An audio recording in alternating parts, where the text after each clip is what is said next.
Welcome to Sathya's cook book. நம்ம இன்றைக்கி பார்க்க போகிற ரெசிபி நான் எங்கள் அவ்வாட்ட கற்றுக்கிட்டது. நான் இப்போ உங்களுக்கு சொல்லித்தர போகிறேன்.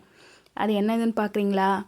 அது ஒன்றும் இல்லை, கத்திரிக்காயும் தட்டைப்பயிரும் போட்டு ஒரு குருமா ரெசிபி தான். ரைஸ்க்கு எப்படி பண்ணுறதுன்னு பார்ப்போமா? அதுக்கு தேவையான பொருளெல்லாம் பார்க்கலாம் வாங்க. 2 பெரிய வெங்காயம், 2 சின்ன வெங்காயம் கட் பண்ணி வச்சுருக்கேன். கத்திரிக்காய் ஒரு பிஞ்சு கத்திரிக்காயை ஒரு 7-8 போல் எடுத்து வச்சுருக்கேன்.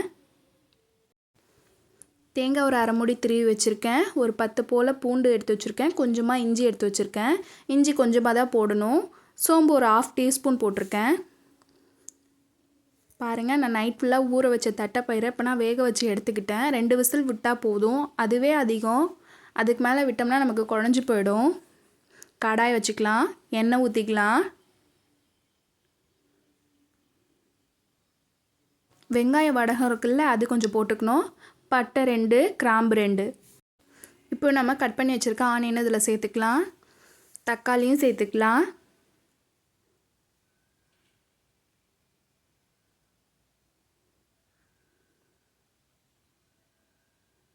பாருங்கள், நல்லா வணங்கிடுச்சு.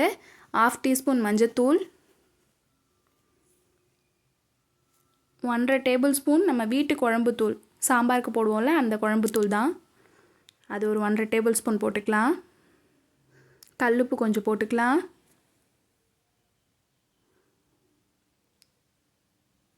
நல்லா வணக்கி விடுங்க.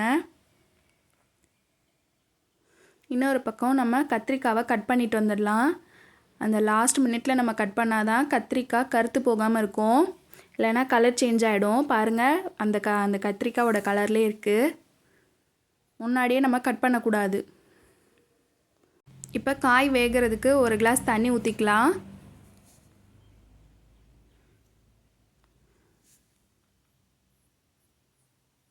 நம்ம அந்த தட்டைப்பயிர் வேக வச்ச தண்ணியும் எடுத்து வச்சுருக்கோம். அதையும் இதில் தான் நம்ம சேர்க்க போகிறோம். அந்த தண்ணியை நம்ம வேஸ்ட் பண்ணிடக்கூடாது.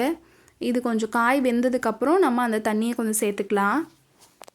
மூடி போட்டு வேக விடுங்க.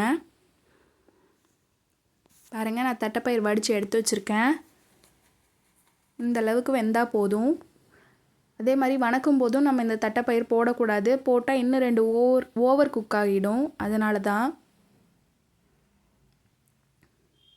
பாருங்கள், அரை வேக்காடு காய் வெந்திருக்கு. இப்போ நான் அந்த தண்ணி எடுத்து வச்சுருந்தேன்ல, தட்டைப்பயிர் வேக வச்ச தண்ணி, அதை ஊற்றிக்கிறேன். திரும்பியும் மூடி போட்டு 2 நிமிஷம் கொதிக்க விடுங்க.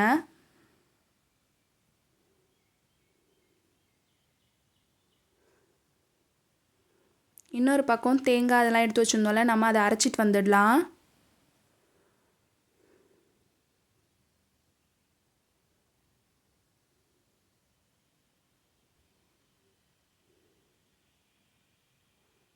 நல்ல ஒரு ஃபைன் பேஸ்ட்டாக அரைச்சிக்கோங்க.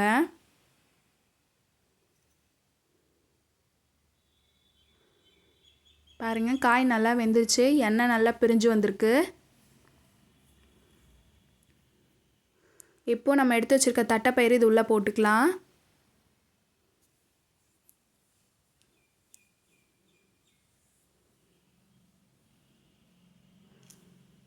திரும்பவும் ஒரு 2 மினிட்ஸ் மூடி போட்டு கொதிக்க விடுவோம்.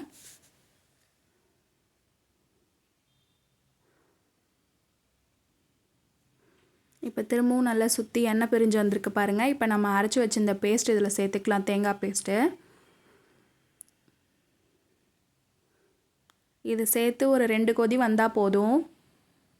ரொம்ப நேரம்லாம் கொதிக்க விட தேவையில்ல.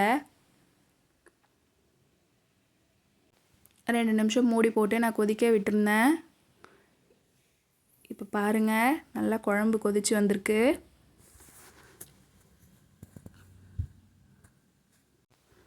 குட்டி குட்டியாக நறுக்கி வச்சுருக்க கொத்தமல்லி கொஞ்சம் போட்டுக்கலாம்.